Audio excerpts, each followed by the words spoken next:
It happens in front of everyone.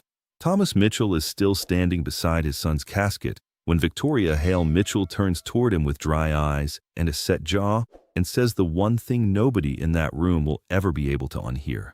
"Please stop crying, Tom. You're making this harder. Pack a bag when we get home. We need to talk about where you're going to stay. Not later. Not privately. Not gently." At Waverly Memorial Chapel, under the amber lights and flower stands and the smell of lilies that had already begun to sour in the heat, she says it 2 steps away from David's coffin. David had died on Monday, October 28, 2024, at 6:14 in the morning when a pickup crossed the center line on Route 17 outside Briar Glen. He was 42 years old.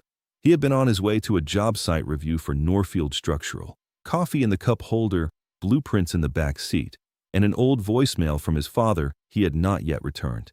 By Thursday, he was in a walnut casket. By Saturday, his widow was already talking like she had inherited a kingdom. Thomas hears little after that first sentence. Reverend Paul Danner's voice fades. The organ fades. Even the muffled crying of Helen Mercer, his neighbor of 36 years, seems to move somewhere far away from him. All he can see is Victoria in black silk, one hand on her handbag, one hand on his son's memory, already controlling both. The first clue is there, though nobody sees it yet. When Reverend Danner asks if anyone would like to say a few final words, Thomas begins to stand. Victoria's fingers close around his forearm before he gets fully upright. "I think we should keep it brief," she whispers. "Too much emotion will unsettle people." People, as if David had been a dinner party. Thomas sits back down. It is the first humiliation of the day. The second comes 90 minutes later at the reception, inside the house on Alder Street in Silver Ridge. His house, the one with the brick walkway and the maple banister and the crown molding he cut by hand in March of 1987, while Margaret held the ladder and David, not yet born, existed only as a future they prayed for. Victoria corners him beside the kitchen sink while casseroles collect on the counter. "We have to be realistic now," she says. "David was carrying you. I can't." She says carrying like burden, supporting like charity, reality like a weapon. Thomas looks at the refrigerator, where David's second-grade drawing of a crooked blue house used to hang for years. It is gone. So are Margaret's photos from the mantel. So are the framed CPA certificates from his den. Victoria follows his eyes and mistakes the silence for surrender. "I'm not being cruel," she says. "I'm being practical." That is the second clue. Cruel people almost always call themselves practical first. By the time the last guest leaves, Victoria has told Helen that Thomas doesn't really understand finances, told Reverend Danner that David handled the big things, and told Jessica Pell from Hawthorne Realty Group that the house will need a full modern reset once Thomas is moved somewhere more appropriate. Thomas says nothing. He hangs his old gray suit back in the hall closet. He washes 6 coffee cups by hand. He stands alone in the kitchen at 11:48 p.m. with both palms on the butcher block counter and feels grief move through him like weather. Not dramatic, not loud, just cold. He thinks of David at 12, helping him measure molding in this very room. David had cut one piece too short and looked horrified. Thomas had smiled and said, "A foundation can forgive a lot, son, but bad measurements always show." He does not know it yet, but that memory will matter. By Sunday morning, Victoria has already decided who he is. A widower in decline. A quiet old man living off a dead son. An afterthought in a house about to change hands. And because she believes it so completely, she never once asks for proof. She is certain of herself, and certainty has always looked like intelligence on Victoria. By 10:06 a.m. Monday, November 2nd, she is in the kitchen with a legal pad, a manila folder, and the tone of a woman doing charity work she resents. Thomas is eating dry toast because grief has ruined the taste of everything else. Victoria sits across from him without invitation and starts asking questions in the clipped, managerial voice she uses with clients who cannot afford what they want. "How much were David's monthly transfers to you?" Thomas looks up. "I'm sorry. The utilities, property taxes, grocery support, medical copays." She taps the paper. "I need the real numbers so I can budget the transition." The transition. That is what she calls eviction when she wants it to sound humane. Thomas studies her carefully. He notices what David once loved about her, her force, her polish, the quickness in her mind. But grief has stripped the warmth out of those things. What remains is efficiency without mercy. "Why do you believe David was paying my expenses?" he asks. Victoria blinks, annoyed by the question. "Because I'm not blind, Tom." There it is. Not evidence. Optics. He thinks of the old Honda Civic in the driveway, the one he kept because it ran perfectly and he had no need to impress anyone. He thinks of the coupons in the junk drawer, the sensible shirts, the fact that since Margaret died 2 years earlier, he had stopped spending money on anything that made noise. Victoria had seen a modest life and mistaken it for a desperate one. When he asks if she has ever seen the deed, her confidence slips for exactly half a second. That half second tells him everything. She has been living in the house for 8 years and never once looked at the paper that says who owns it. She has been spending David's death in her mind as if paperwork obeys emotion. He could tell her then. He could walk her downstairs, open the filing cabinet, and let facts do what facts always do. Instead, he watches her hand him a printed move-out timeline with November 30th circled in red ink. Sunset Pines Senior Living. Studio apartment. $812 a month. She has even brought brochures.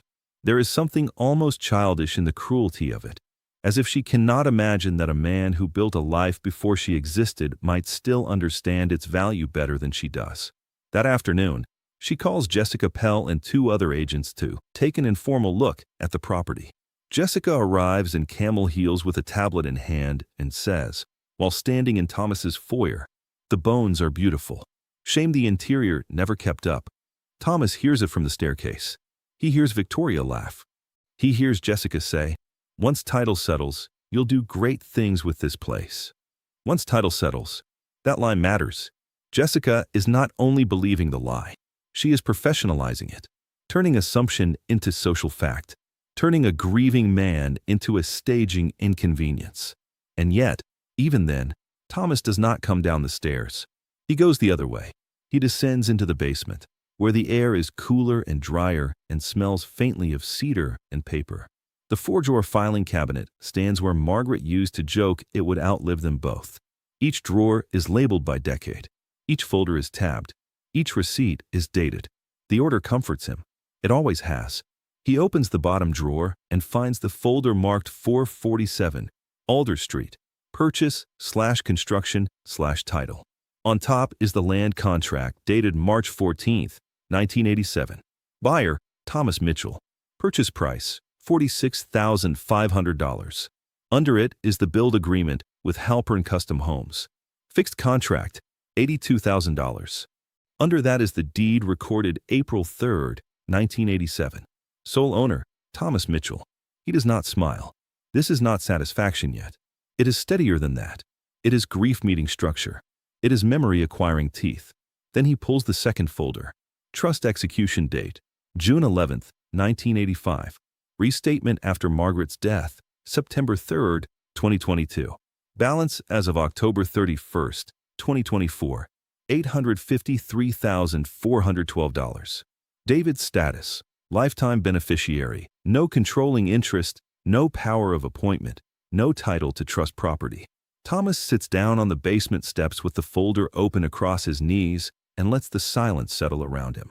Victoria had not merely insulted him. She had tried to erase the foundation beneath him using a story built entirely on appearances. Upstairs, he can still hear Jessica laughing. By Tuesday, the house no longer looks like mourning. It looks like revision. Victoria has changed the framed family photo in the hallway. Margaret's recipe box is gone from the kitchen shelf. David's engineering textbooks have been moved out of the den and stacked in the mudroom beside 3 contractor magazines and paint swatches in bone white, shale gray, and something offensively named urban linen. She is not just planning his departure. She is redecorating the past. That hurts Thomas more than the housing brochures ever did. Because grief, to him, has always been physical. A chair kept in place. A mug left on a shelf. Margaret's handwriting on a recipe card. David's height marks penciled inside the pantry door through 2001. The life of a family is stored in objects long before it is stored in language. Victoria sees clutter. Thomas sees evidence that they were loved here. That evening, Helen Mercer comes through the back door without knocking, carrying a foil-covered chicken pot pie and the expression of a woman who has reached the end of her politeness. She had real estate people in your living room on a funeral weekend? Helen says.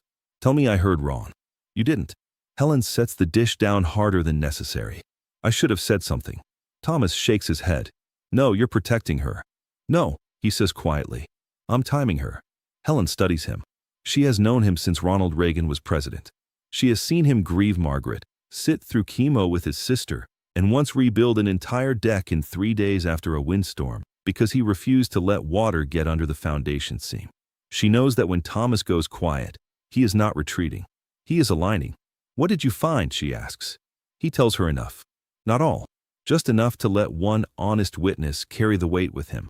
By the time he finishes, Helen has both hands over her mouth. She threw you out of your own house. Yes. With your own money. Yes. Helen lets out a short, incredulous laugh that has no joy in it at all. Well, that is almost art. Thomas should laugh. He nearly does. Instead, he feels that old ache return, the one beneath the legal problem. None of this would have happened if David had lived. Not because David would have controlled Victoria, but because David knew. Not every trust term, not every figure, but enough. Enough to know his father was never a dependent man. What hurts, Thomas says after a while, is that she spoke about me like I had taken from him. Helen's face softens. And you gave him everything, she says. That is not true, not exactly. Thomas had not given David everything. He had given him what parents give when they are doing it right. Room to stand, room to fail, room to return without shame. Tuition help.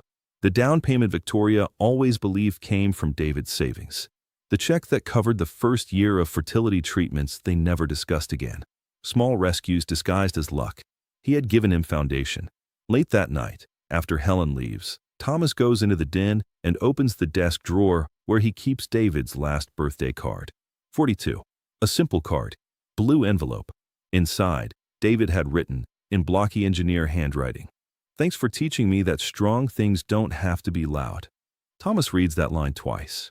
Then he calls Collins and Rusk Elder Law at 8:03 the next morning and asks for Evelyn Rusk. Evelyn Rusk does not waste sympathy on problems that require structure. Her office on Mercer Avenue smells like lemon polish and old books. There is a framed law degree on the wall, an orchid on the sill, and a legal pad already open by the time Thomas sits down at 9:30 a.m. Wednesday, November 5th. He places 3 folders on her desk. Purchase records, trust documents, insurance. Evelyn reads in complete silence for 11 minutes. When she finishes, she removes her glasses and says, she tried to evict the sole owner of record from trust property she has no beneficial interest in. Thomas nods. Evelyn exhales once through her nose. It is the closest thing she has to outrage. And she did this publicly? Yes.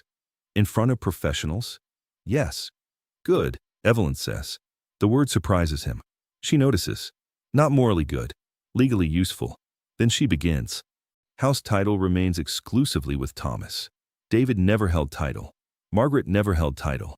Victoria has no ownership claim. David's life insurance names the Mitchell Family Trust as beneficiary. Because Thomas is sole trustee, funds are payable under trust control.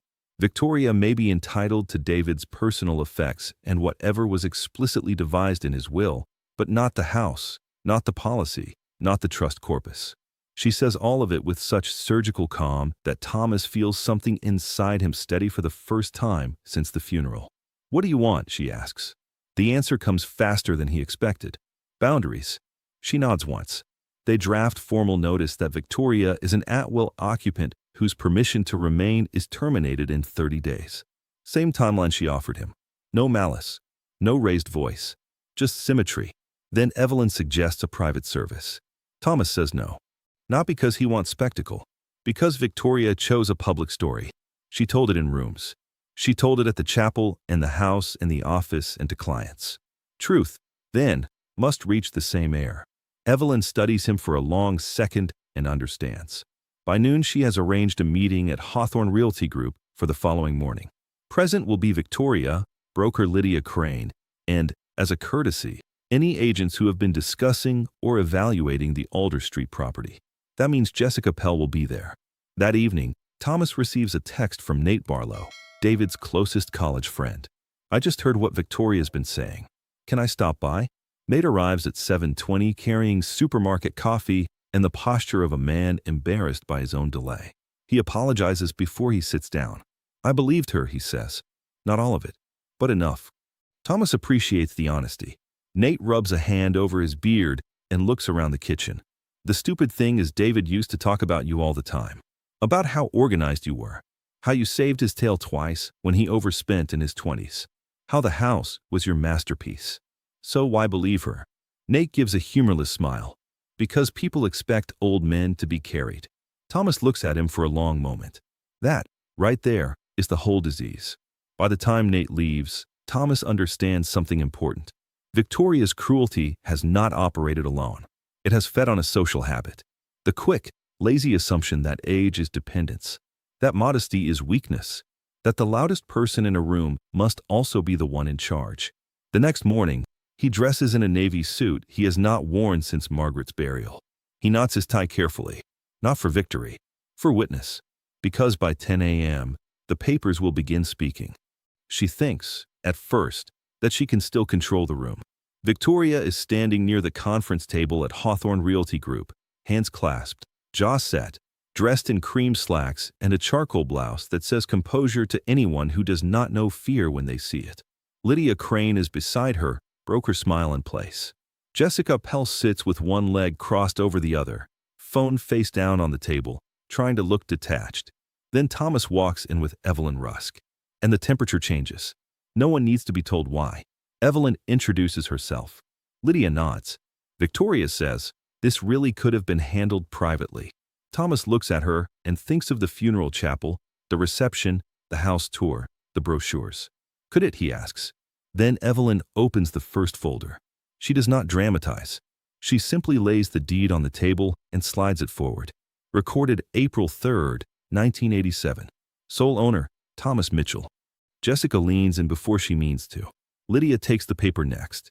Victoria does not touch it immediately. She stares at it, as if enough disbelief might change the county record. "That can't be right," she says. Evelyn opens the second folder. Tax records, utility accounts, insurance, renovation permits, all in Thomas's name. 37 years in sequence. A chain of ownership so clean it is almost insulting. Then the third folder. Trust agreement, restatement, balance summary, beneficiary language, insurance designation. When Evelyn reaches the phrase "no beneficial interest," Victoria finally sits down. The room is very quiet. Jessica is the first to speak, and it is exactly the wrong thing. Well, nobody could have known. Thomas turns to her. That is all it takes. Because what Jessica hears in the silence after her sentence is the sound of her own guilt arriving. She had walked through his home discussing stone countertops and resale value while he stood 3 rooms away, still wearing funeral black. Nobody asked, Thomas says. It is not loud. It does not need to be. Lydia Crane closes her eyes briefly. She is calculating risk now, firm reputation, client trust, staff conduct, all the things professionals start measuring when someone's arrogance becomes expensive. Victoria finds her voice next, but it has lost its polish. David told me he helped you. He did, Thomas says. He carried groceries. He drove me after cataract surgery. He fixed a gate hinge. He was my son. He was not my landlord. The truth lands harder than any accusation. Because now David is back in the room, not as the supporting husband in Victoria's version, but as what he had actually been. A good man moving inside a structure his father built long before he arrived. Victoria looks at the trust summary again, then at the insurance page, then back at Thomas. The policy, she says. The $150,000. Evelyn answers. Payable to the Mitchell Family Trust. Victoria's hand tightens around the edge of the chair. That money was never available for your use, Evelyn says. Jessica, seeing the shift, tries to peel herself away from it. I was only there on Sunday because Victoria asked for a design opinion. Lydia turns to her. In a home with unresolved title and a bereaved occupant still in residence. Jessica says nothing. A second track of consequence has quietly arrived. Victoria had treated ownership as entitlement. Jessica had treated another person's humiliation as networking. Both choices are now visible. Evelyn slides the final paper across the table, notice to vacate in 30 days. Victoria reads the date. Her own date, mirrored back to her. It is not theatrical. That is why it hurts. Thomas watches her understand, all at once, what has happened. Not just that she was wrong. That she was wrong publicly, confidently, professionally, and cruelly. That she had built certainty out of contempt and mistaken that structure for fact. Her eyes lift to him. "I didn't know," she says. It is the first honest sentence she has spoken in weeks. "No," Thomas says. "You didn't." Then, after a beat that lets the room feel the full weight of it, he adds, "Because you decided what I was before you ever asked who I was." Nobody speaks for several seconds. The cracking sound is not literal. It is social, reputational, interior. The frame has given way. Consequences do not arrive all at once. They arrive like weather fronts, one after another, each carrying its own pressure. By Friday, 3 of Victoria's clients have requested reassignment. One cites concerns about judgment. Another says, more bluntly, "If she can live in a property for 8 years without knowing who owns it, I'm not trusting her with mine." Jessica loses a high-end listing in Ashbury Park after the seller hears she had been touring occupied homes for fun. Lydia Crane puts both women under internal review. Jessica, who had smiled through Thomas's humiliation because she thought there was status in proximity to power, discovers that social cruelty has a shelf life. That is her punishment, not ruin, exposure. The crime was opportunism.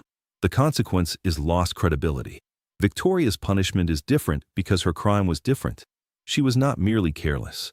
She was entitled. She tried to seize home, story, and authority at the exact moment Thomas was weakest. So what she loses is not only the house. It is the illusion that she can define reality by speaking first. She asks, through her attorney, to stay 6 months at reduced rent. Evelyn counters with market terms, $3,400 a month, first and last, plus security deposit.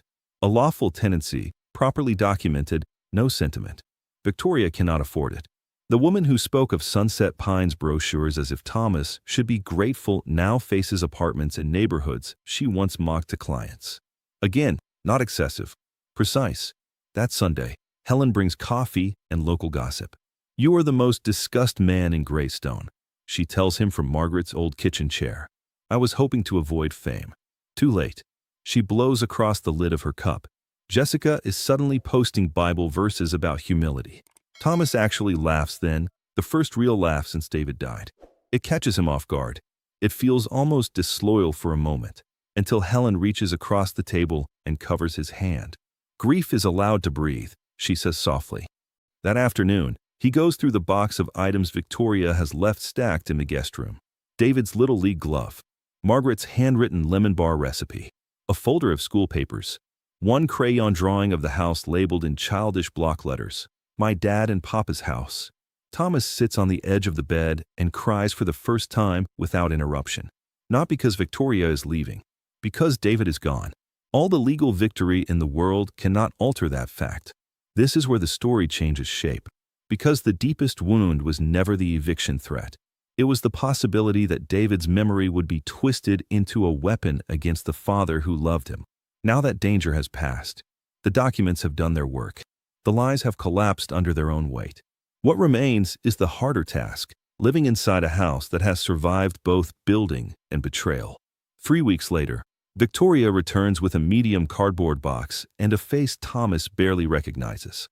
There is no silk now, no performance, no controlled smile, just fatigue. Inside the box are photo albums, Margaret's recipe cards, and the missing frames from the mantel. Small things, sacred things, things that should never have left the room. She stands in the foyer beneath the maple banister, looking up at the house as if seeing it for the first time. "It feels different," she says. "It feels the same," Thomas replies. "You're the one who changed." That should wound her. Instead, it seems to steady her. Some people need truth more than comfort once the worst has already happened. She apologizes then, properly. No excuses.